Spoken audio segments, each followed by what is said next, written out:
Morning children. आज मैं वही पुराना चैप्टर जाग तुझको दूर जाना को लेकर उपस्थित हुआ हूँ, क्योंकि आज मैं इस चैप्टर से, इस कविता से मैं क्वेश्चन आंसर दूंगा। मेरे बच्चों, इस पोएम में जो महादेवी वर्मा द्वारा रचित कविता है, अर्थ ही इसका मेन है।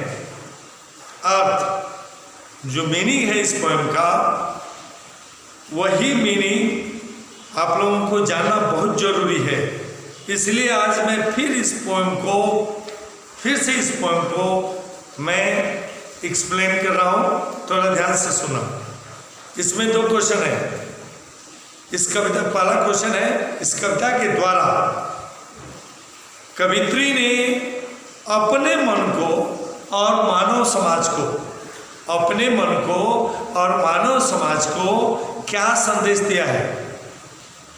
अपने मन को भी वो तसल्ली दी है, अपने मन को, और अपने मन को तसल्ली दी है उसने। अपने मन को तसल्ली देकर वही बात सभी लोगों को भी बताई है कि हमें क्या करना चाहिए। ये एक प्रश्न है। कवित्री ने इस कविता के माध्यम से अपने मन को और मानव को क्या संदेश दिया है, यह पहला क्वेश्चन। तो मेरे बच्चों, हर पंक्ति में कवित्री का संदेश ही है, हर पोएम पंक्तियों में कवित्री का मैसेज है। और दूसरा क्वेश्चन व्याख्यामूलक प्रश्न है। व्याख्यामूलक प्रश्न जो कविता के दूसरे जो पंक्तियां हैं, दूसरे छंद की है, इस पर प्रश्न किया गया है। तो मेरे बच्चों, बात की बात पहले हम फिर से एक्सप्लेन कर देते हैं, ताकि बच्चों को इसके प्रश्नोत्तर को समझने में कोई परेशानी ना हो। उसके बाद मैं क्वेश्चन आंसर का डिस्कशन करूंगा।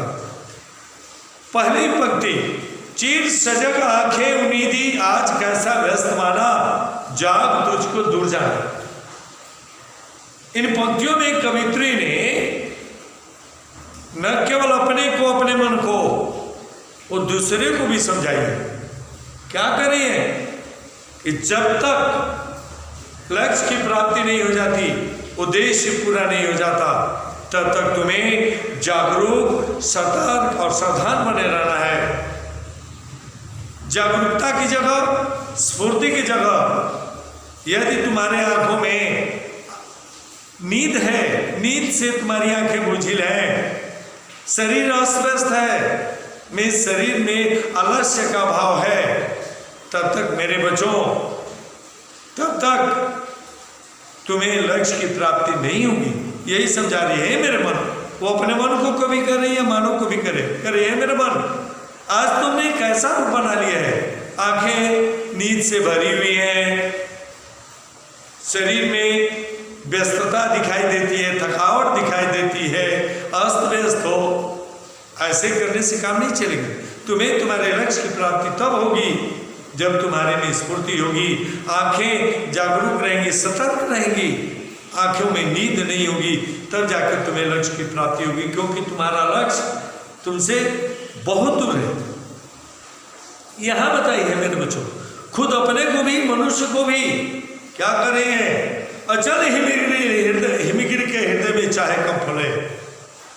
करें कि आगे बढ़ते समय उद्देश्य को पाने के लिए आगे बढ़ते समय यदि रास्ते में कठिनाई के रूप में हिमालय आ जाए, अर्थात हिमालय जैसी कोई बड़ी कठिनाई आ जाए, हिमालय कांपने लगे, आकाश में बिजली चमकने लगे, अंधेरा छा जाए, अंधेरा प्रकाश को निकल जाए, मूसलाधार बारिश हो, अर्थात आकाश रोने लगे, अर्थात मूसलाधार बारिश हो, तुम्हें कहीं रुकना नहीं है, क्योंकि तुम्हारा लक्ष्य भी दूर है।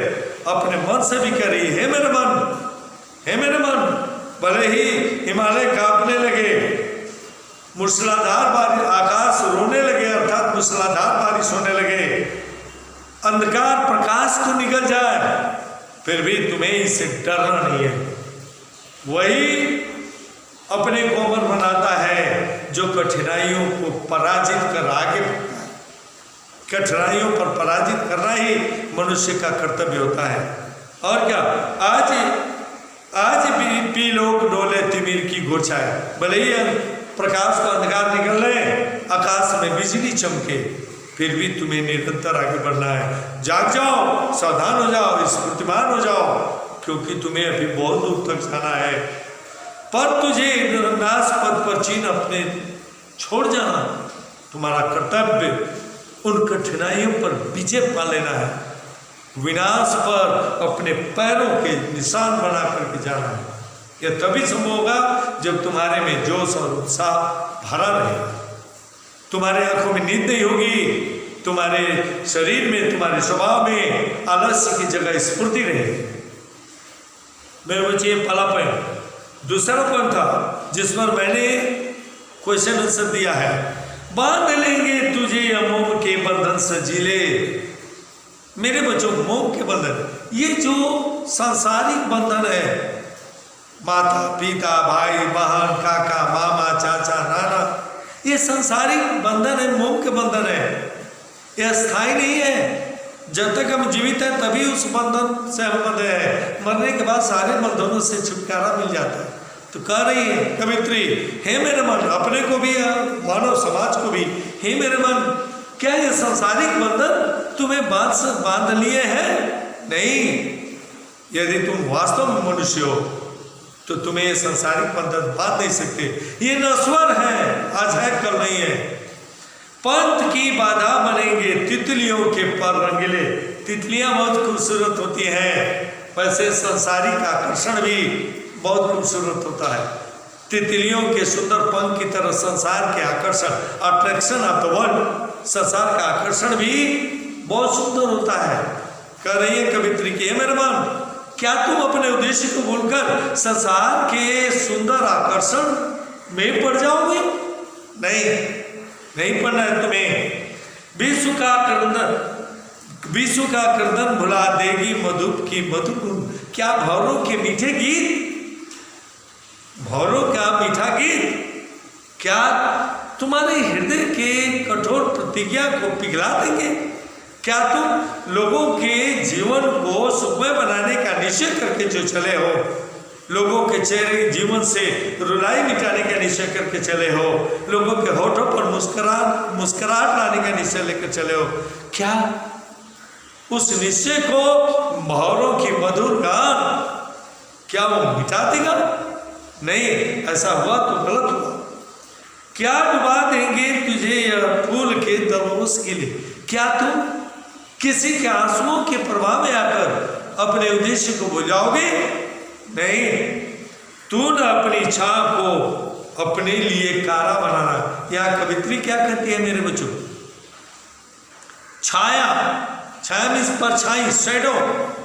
आज हम यहाँ खड़े हैं, हमारी परछाई पीछे दिखाई देगी, हम मूव करेंगे, हमारी परछाई हमारे साथ यहाँ से वहाँ चली जाएगी। जैसे छाया स्थिर नहीं रहती, वैसे ही संसार के आकर्षण भी स्थिर नहीं रहते। आज है तो कल नहीं है। इसलिए सांसारिक आकर्षण को अपने लिए जेल मत बनाना, उसके वशीभूत मत होना, यही कवित्री बताना चाहती है। क्योंकि यदि तुम्हारे ये सांसारिक आकर्षण को तुम अपना लोगे तो समझो कि तुम अपने जीवन को कैद कर लोगे। मेरे बच्चों, यही बात कवित्री अपने मन को और हम सबको समझा रही है। क्योंकि मोह माया में बंधना अपने को जेल में डालने के बराबर होता है। क्यों? मोह माया में बंधने से, सांसारिक आकर्षण में पड़ने से कष्ट मिलता है। जैसे कोई वस्तु, मान लो मोबाइल फोन, कुछ भी जिससे तुम बहुत प्यार करते हो, यदि खो जाए, बंद हो जाए, खराब हो जाए, तुरंत उदासी छा जाती है चेहरे पर। यदि मोबाइल से मोह नहीं रहेगा, सांसारिक आकर्षण से मोह नहीं रहेगा, तो मेरे बच्चों उतना कष्ट नहीं होगा। तो ये जो सांसारिक जो आकर्षण है मेरे बच्चों, जो भी सांसारिक आकर्षण है जिसे हम जी जान से चाहते हैं, ये सारे सांसारिक आकर्षण मनुष्य को कष्ट प्रदान करते हैं। क्योंकि उस सांसारिक आकर्षण के खोने, मिटने या टूट जाने पर मन को पीड़ा पहुंचती है। जैसे जेल में रहने वाला व्यक्ति कभी असली सुख प्राप्त नहीं करता, वैसे ही सांसारिक मोह माया में आकर्षण में फंसा व्यक्ति असली सुख को प्राप्त नहीं करता। यह है दूसरे पोएम का अर्थ। तीसरे में वज्र का और एक छोटे और संकोण में दोगलाया करे एक मित्री, हे मानव, हे मेरे मन, हे मनुष्य, तुम्हारा जन्म कठोर प्रतिज्ञा लेने के लिए मिला है, बड़े उद्देश्य को पूरा करने के लिए मिला है, बड़ा काम करने के लिए मिला है। इसलिए अपने कठोर हृदय को, अपने दृढ़ प्रतिज्ञा को जीवन में कभी कमजोर मत होने देना। दे किसी जीवन सुधा को दो घूंट मदिरा मांग रहा है। अरे तूने जो दूसरे के जीवन को सुखमय बनाने का निश्चय किया था, क्या तुम इस निश्चय को भूलकर अपने सुख में लीन रहने लगे? यही तुम्हारा कर्तव्य है। सो गई आंधी मलय की बात का उदाहरण लेकर। मलय की मलयागिरी से चलने वाली हवा बहुत सुगंधित और ठंडी होती है। कह रही है कि तुम्हारे अंदर जो दूसरे के जीवन को सुखमय बनाने का प्रण लिया था तूने, उसको पूरा करने का जो तूने निश्चय किया था, क्या वो निश्चय, वह जोश, वह प्रतिज्ञा, वह प्रण क्या ठंडा पड़ गया? मलयागिरी से चलने वाली हवा जो ठंडी और सुगंधित होती है, अर्थात संसार के आकर्षण जो तुम्हें प्रभावित कर दिए हैं, क्या उस आकर्षण में बंद कर तुम आराम की नींद में खो गए क्या? नहीं, तुम्हें जो तुम्हारा लक्ष्य है उसे तुम्हें हर हालत में प्राप्त करना है। सांसारिक आकर्षण का भोग, उसको अपनाना, यह तुम्हारा कर्तव्य नहीं है। विश्व का अभिशाप क्या चिर नींद बनकर पास है? क्या संसार का यह अभिशाप कि जब भी मनुष्य अच्छा कर्म करने जाता है अनेक प्रकार की बाधाएं उसके जीवन में आती है, क्या यह अभिशाप तुम्हारे लिए भी आकर सच्चा साबित हो गया है क्या? नहीं। यदि सच्चा साबित हो गया है तो तुम अपने पद से भटक गए। तुम्हारा कर्तव्य, तुम्हारा कर्म, तुम्हारे उद्देश्य को, तुम्हारे मकसद को पूरा करना है। सांसारिक आकर्षण में बंधना नहीं है। अमरता सुख चाहता क्यों मृतको उर्मे बसाना। ध्यान दो मेरे बच्चों, कवित्री ने अपने मन को, अपने को और सभी मनुष्य को भी बता रही है कि मनुष्य अमरत्व का पुत्र है। अमर होने का सौभाग्य जो मनुष्य को मिला है वो किसी देवता को नहीं मिला है, क्योंकि वो मरते ही नहीं, वो अजर अमर है। न मरते हैं न अमर होते, न मरते हैं न अमर होते। हाँ, मनुष्य मरता है और अमरत्व को प्राप्त कर लेता है अपने अच्छे कर्मों से। मेरे बच्चों, हमारे देश के बड़े बड़े नेता, क्रांतिकारी, स्वाधीनता सेनानी सरदार भगत सिंह, चंद्रशेखर आजाद, महात्मा गांधी, सरदार वल्लभ भाई पटेल, इन्होंने जनता की सेवा की, जनता के आंखों के आंसू को समाप्त किया, जनता के चेहरे की रुलाई को समाप्त किया, फोटो की रुलाई को उसकी जगह प्रसन्नता से उनके चेहरे में प्रसन्नता भरी और वे मर गए। लेकिन आज भी उनका हम नाम लेते हैं। क्यों? क्योंकि अमरता के सूत है, वो अमरत्व को प्राप्त किए हैं। ऐसा सौभाग्य किसी देवता को भी नहीं मिलता मेरे बच्चों। इसलिए करिए कि तुम अमरत्व के पुत्र हो, अच्छे कर्म करके मर करके अमर होने वाले हो। अतः तुम मृत्यु से डरना छोड़ दो, मृत्यु से डरना छोड़ दो, जागो, तुम्हें और आगे तक जाना है। काले ठंडी सांस में अब गुर व जलती कहानी। अपने ठंडी सांस में अपने बीते हुए जीवन के दुख वाली घटनाओं को कभी दूसरे से मत कहो। आग हो में तभी दीर्घ में सजेगा आसमानी।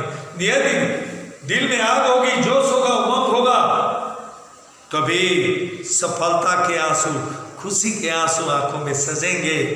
यदि जोश ठंडे पड़ जाएंगे, सफलता के आंसू आंखों में नहीं सजेंगे मेरे बच्चों। हार भी तेरी बनेगी मानिनी जय की पताका। करिए कवित्री, क्या अपने उद्देश्य को पाने के लिए आगे बढ़ते समय कई बार कठिनाई आएंगी, बार बार तुम्हें हार का सामना करना पड़ेगा, कि इससे घबराना मत, अपने हौसले, साहस और हिम्मत को कम मत होने देना, क्योंकि जो पहले तुम्हें पराजय मिलेगी वही पराजय आगे चल करके तुम्हारे लिए विजय का, जीत का प्रतीक बनेगी। जो हारता है वही जीतता भी है, जो हारता है वही जीतता भी है। जो हार से डर जाता है उसको कभी जीत का स्वाद नहीं मिलता। मेरे बच्चों, हार का जीते हुए को बाजीगर करते हैं, याद रखो। ये डायलॉग है ना, फिल्मी डायलॉग, याद रखना। राग क्षणिक पतन किया, भ्रमर की अमित निशानी। मेरे बच्चों, अमर दीपक की यही निशानी। ये पतिंगा वो जानता है कि दिए के पास जाएंगे तो जल कर राख हो जाएंगे, वो जानता है कि दिए के पास जाएंगे तो राख हो जाएंगे, फिर भी वो मरने से नहीं डरता, दिए के लौ के पास जाता है। देखते हो जब बरसात होती है, रात को लाइट ऑन करते हैं तो व्हाइट फ्लाई जो होता है उड़ने लगते हैं। वो जानते हैं कि दिए के पास जाएंगे तो जल कर मरेंगे, लेकिन वो जानते हैं कि मर कर क्या मरोगे, इसीलिए वो मरने से नहीं डरते। वो दीपक के पास जाते हैं, पंख को जलाते हैं, मर जाते हैं, क्योंकि उनका अमरत्व इसी में है। आशाही भाव मनुष्य में भी होना चाहिए। है तुझे अंगार सैया पर मृत्यु कलियां बिछना, तुम्हें ये चाहिए कि दूसरे के जीवन में जो कांटे बिछे हैं उन कांटों को हटाकर, अंगारे बिछे हैं उन अंगारों को हटाकर उन पर कलियां बिछाओ। तात्पर्य कि खुद कष्ट सहते हुए, खुद कठिनाइयों का मुकाबला करते हुए तुम्हारा उद्देश्य ये होना चाहिए कि तुम दूसरे के जीवन को सुखमय बना सको। ए मेरे बच्चों, यही बात इस कविता के क्वेश्चन आंसर में, जिसका मैं अभी एक्सप्लेनेशन दे रहा हूं। क्वेश्चन आंसर मेरे बच्चों यहाँ है, बांध लेंगे तुझे क्या मोम के बंधन से जिले, पद की बाधा बनेगी तितलियों के पर रंगीले, विश्व का क्रंदन भुला देगी मधुर की मधुर गुनगुन, क्या डुबा देंगे ये फूल के दरोस गीले। इस पर पहला प्रश्न, पंथ की कौन बाधा बनेंगे? पंथ की, पंथ मीन्स रास्ते की, रास्ते की बाधा कौन बनेंगे? मेरे बच्चों, रास्ते की बाधा दो ही बनेंगे, दो। एक सांसारिक आकर्षण। सांसारिक आकर्षण क्या है? जैसे आजकल हमारे बच्चों को शौक चढ़ा रहता है, जितने अच्छे से अच्छे मोबाइल खरीद लें, अच्छे से अच्छे कपड़े पहने, अच्छा से अच्छा बाइक चलाएं, भले ही बच्चों के वजन से अधिक वजन का बाइक है। ये जो सांसारिक आकर्षण है ना, जो रास्ते की, पंथ की बाधा कौन बनेंगे? पंथ की बाधा सांसारिक आकर्षण नंबर 1, और अपनों के प्रति मोह। ये हमारी बहन है, ये हमारा दोस्त है, ये हमारा मित्र है, ये हमारे माता है, हमारी माता है, हमारे पिता है। मेरे बच्चे, ये सांसारिक आकर्षण, ये हमारा घर है, ये हमारी गाड़ी है, ये हमारा व्यवसाय है, हमारी दुकान है, ये हमारी नौकरी है। ये मोह के बंधन, ये मोह के बंधन, अपनों के प्रति जो मोह है, अपनों के प्रति, और जो सांसारिक आकर्षण है, यही दोनों रास्ते की रुकावट बनेंगे। ये रहा क्वेश्चन नंबर 1। दूसरा, कवि ने यहाँ क्या संदेश दिया है? कवित्री ने यह संदेश दिया है कि हे मनुष्य, यदि तुम्हें उद्देश्य की प्राप्ति करना है तो तुम्हारी आंखों में नींद नहीं होनी चाहिए। ये तूने आंखों को नींद से भरा हुआ है, भर लिया है, जो तुम्हारे शरीर में आलस्य का भाव है, इसे कब तक तुम मतलब ढोते रहोगे? इसे त्याग करो। तुम्हारे रास्ते में यदि हिमालय में आ जाए, कांपने लगे, घोर अंधेरा छा जाए, मूसलाधार बारिश होने लगे, बिजली तड़पने लगे, फिर भी तुरंत निरंतर तुम्हें अपने पथ पर आगे बढ़ना है। तीसरा, इन पंक्तियों का अर्थ लिखिए। वही इन पंक्तियों का अर्थ जो मैं बताया हूँ। इस कविता का केंद्रीय भाव क्या है? केंद्रीय भाव यह है कि मनुष्य को जीवन में सदा आगे बढ़ते रहना चाहिए, अपने स्वभाव में आलस्य नहीं आने देना चाहिए, सदा सजग बने रहना चाहिए, दूसरे के जीवन को सुखमय बनाते रहना चाहिए, ये सारी बातें। दूसरा क्वेश्चन, इस कविता में कवित्री ने अपने मन और मानव को क्या संदेश दिया है, मानव को क्या शिक्षा दी है, वही मेरे बच्चों इस पोएम का पूरा भाव है। जैसे कवित्री ने जाग तुझ जाना में यह संदेश दिया है कि हे मनुष्य, आज तेरी आंखों में नींद और स्वभाव में आलस्य भरा पड़ा है, इसका त्याग करो, क्योंकि तुम्हारा लक्ष्य अभी दूर है, तुम्हारा मकसद, तुम्हारा उद्देश्य अभी दूर है, तुम्हें अभी बहुत दूर जाना है। यही नहीं, तुम्हें सांसारिक आकर्षण और अपनों के प्रति मोह तुम्हारे रास्ते में रुकावट बनेंगे, उसको भी तुम्हें पार करते हुए जाना है। यानी तूने जो दूसरे के जीवन को सुखमय बनाने का निश्चय करके जो आगे बढ़ने का प्रण लिया है, उस पर तुम्हें बढ़ते जाना है, किसी के आंसुओं के प्रभाव नहीं आना है।